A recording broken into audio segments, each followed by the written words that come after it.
Hello বন্ধুরা, এবার আমরা শুরু করছি ক্লাস 10-এর 5.2 এ অনুপাত সমানুপাতের 5-এর অঙ্কটা। তোমরা আগের ভিডিওগুলো পেয়েছো, 4-এর অঙ্কটা। 5-এর অঙ্কটা কী বলছে, যে যদি A:B এবং C:D এই অনুপাত দুটি পরস্পর বিপরীতমুখী সম্পর্ক প্রকাশ করে, তবে তাদের ব্যস্ত অনুপাতগুলি কী সম্পর্ক প্রকাশ করবে। যদি A:B এবং C:D এরা এই অনুপাত দুটোর পর বিপরীতমুখী সম্পর্ক, অর্থাৎ একটা অপরটার উল্টোটা, তাহলে এদের ব্যস্তটা কী সম্পর্ক প্রকাশ করবে। তা দেখো, তাহলে যদি A:B ও C:D বিপরীত সম্পর্ক হয়, বিপরীত সম্পর্ক অতএব তাহলে তাহলে এদের ব্যস্ত কত হবে, তাহলে ব্যস্ত অনুপাত কত হবে, ব্যস্ত অনুপাতটা কত হবে না B:A হবে, আর এটার ক্ষেত্রে আসবে কত D:C। অতএব B:A ও D:C ব্যস্ত বিপরীত সম্পর্ক হবে, বিপরীত সম্পর্ক হবে। কারণ A:B C:B সম্পর্ক, তাদের এদের ব্যস্ত অনুপাত কোনটা, B:A, উল্টে যাচ্ছে, উত্তরপদ পূর্বপদ উল্টে যাচ্ছে, সেটাও কিন্তু সেই B:A আর D:C এটাও কিন্তু সেই বিপরীত সম্পর্ক প্রকাশ করবে। ঠিক আছে, এটা আমাদের উত্তর। এবার 6টা দেখো, 6টা বলছে 3টি ক্রমিক সমানুপাতি সংখ্যা দিয়ে কয়টি ক্রমিক সমানুপাত গঠন করা যাবে হিসাব করে লিখি। দেখো, প্রথমে আমরা ক্রমিক সমানুপাত জিনিসটা কী দেখি। ধরো A:B আর C এরা হলো ক্রমিক সমানুপাতি।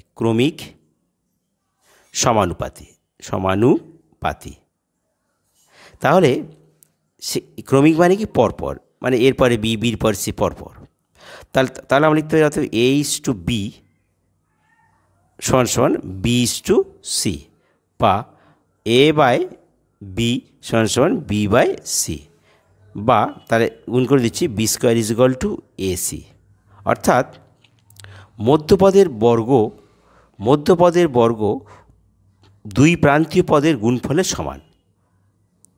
একটা উদাহরণ দিচ্ছি, দেখো একটা উদাহরণ, যেমন ধরো 4, 8 আর 16 এই তিনটে সংখ্যা ক্রমিক সমানুপাতি। তাহলে এই সমানুপাতি দিয়ে আমরা কটা তৈরি করতে পারি। প্রথমে দেখো, আমরা যদি এরকমই করি যে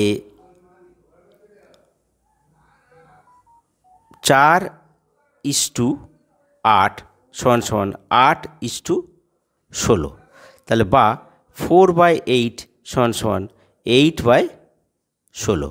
তোমার কী আসছে, তাহলে 8 × 64, তাহলে 8 × 64 আর 4 × 64, তাই মিলে গেল।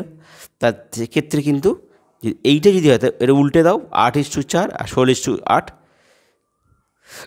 আর একটা কী আসবে, তাহলে 8:4 হবে একটা, সমান 16:8। তাহলে এক্ষেত্রে এই একটা সমানুপাত হলো, এই একটা হলো, দুটো হলো। তাহলে আমরা যদি তাহলে বলতে পারি উত্তরটা, 6-এর উত্তরটা, যে 3টি ক্রমিক, তাহলে A:B:C 3টি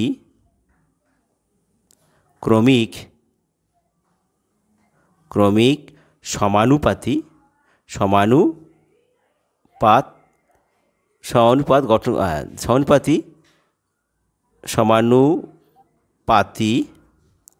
সংখ্যা হলে কমপক্ষে দুটি ক্রমিক সমানুপাত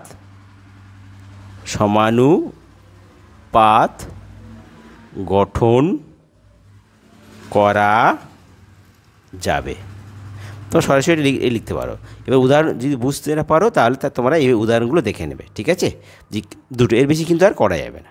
ঠিক আছে বন্ধুরা, তোমাদের ভিডিও ভালো লাগে তাহলে সাবস্ক্রাইব করতে ভুলো না, আর লাইক শেয়ার করে দেবে, এবং তাড়াতাড়ি করে তোমাদের কাছে ভিডিওগুলো পৌঁছে যাবে এবং তোমাদেরই সুবিধা হবে।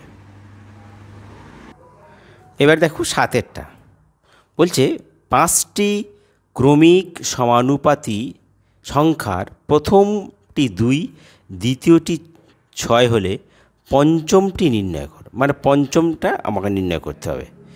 তার 5টা ক্রমিক সমানুপাতি, যার প্রথমটা হচ্ছে 2, দ্বিতীয়টা হচ্ছে 6, তার পঞ্চমটি কত? দেখো ধরি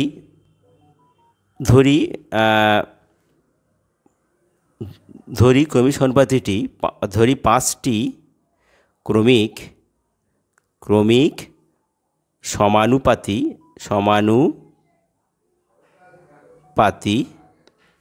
সংখ্যা সমান কত না A, B, C, D আর হচ্ছে E।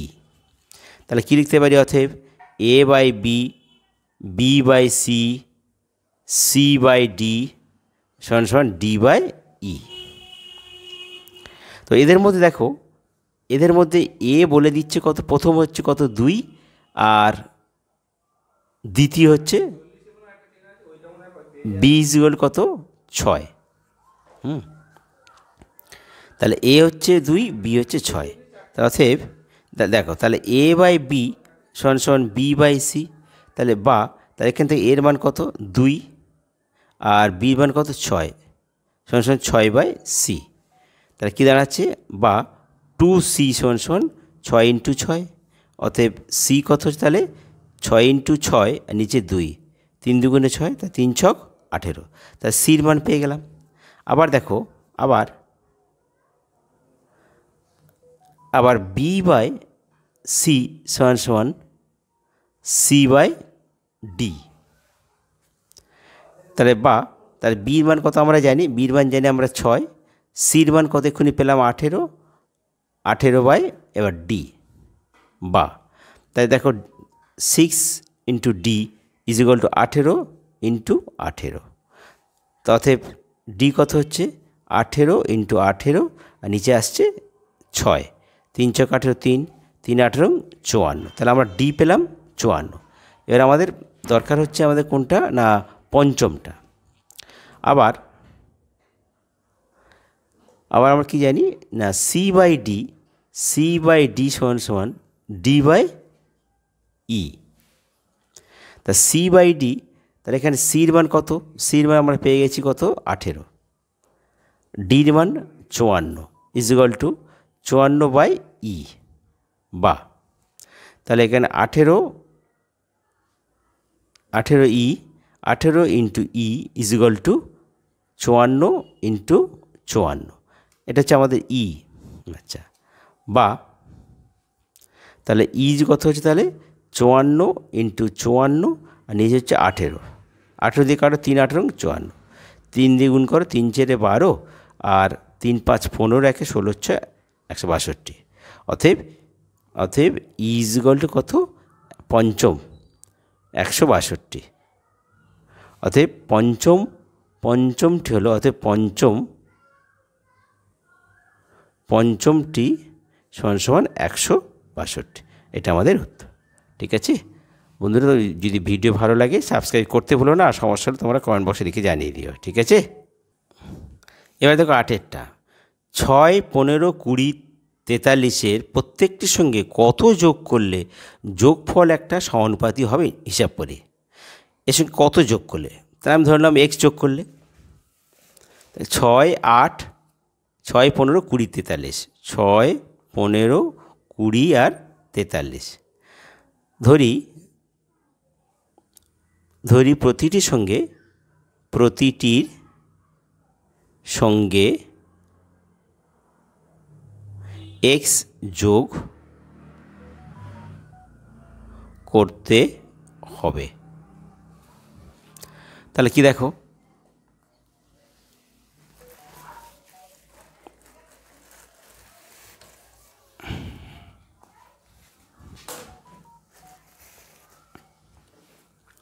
তাহলে দেখো যে অতএব তাহলে 6 প্লাস এক্স একটা হলো, 15 প্লাস এক্স একটা হলো, 20 প্লাস এক্স একটা হলো, আর 43 প্লাস এক্স।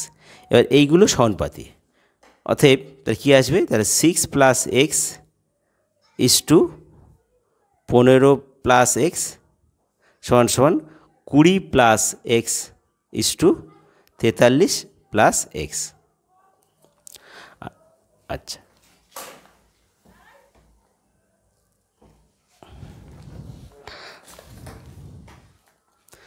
বা 6 plus X by 15 plus X সমান সমান 20 plus X by 43 plus X, বা এদের গুণ করো 6 প্লাস এক্সের সঙ্গে 43 প্লাস এক্স, আর এদিকে 15 প্লাস এক্সের সঙ্গে 20 প্লাস এক্স গুণ করো। কী দাঁড়াচ্ছে, এটা গুণ করো 3 6 3 ছক 18 আর 4 ছক 24 25 5 হাতে 2। আচ্ছা, প্লাস 6 এক্স, এক্সে গুণ করো 43 এক্স আর প্লাস এক্স স্কোয়ার সমান সমান 15 আর 20 গুণ কত হবে 300, 35 300 প্লাস 15 এক্স প্লাস এক্সে গুণ করো 20 এক্স প্লাস এক্স স্কোয়ার, বা এখানে 258 যোগ এক্স গুণ করো 43 আর 6 6 3 9 6 3 9 আর 4 49 এক্স প্লাস এক্স স্কোয়ার, 300 যোগ 15 এক্স আর 20 এক্স কত হচ্ছে 15 5 আর 2 1 3 35 এক্স প্লাস এক্স স্কোয়ার, বা দেখো সংখ্যাগুলো ওদিকে দিয়ে দাও আর এক্স এদিকে নিয়ে চলে আসে, তাহলে এক্স স্কোয়ার প্লাস 49 এক্স আর minus x square minus 35 x, ওদিকে যাচ্ছে 300 আর এপার থেকে যাচ্ছে মাইনাস 258, বা এক্স স্কোয়ার কেটে গেল 49 এক্স থেকে 35 বিয়োগ কর 35 এক্স বিয়োগ করো প্লাস মাইনাসে মাইনাস 5 আর 4 9 4 আর 3 এক্স কত 4 1 14 এক্স ইজ ইকুয়াল টু এটা বিয়োগ করো 8 কত 10 2 দিয়ে 10 হাতে 1 1 5 6 6 কত 10 4 দিয়ে 10 এটা আসছে। অতএব এক্স কত হচ্ছে 42, X is equal to 42 by 14 3 14 42 3, তা অতএব 3 যোগ করতে হবে, এটা আমাদের উত্তর। বন্ধুরা, তোমাদের যদি ভিডিও ভালো লাগে সাবস্ক্রাইব করতে ভুলো না, আর তোমাদের সমস্যাগুলো কমেন্ট বক্সে লিখে জানিয়ে দেবো। ঠিক একই নিয়মে তোমরা 9 আর 10টা করে নেবে, একদম একই অঙ্ক, ঠিক আছে।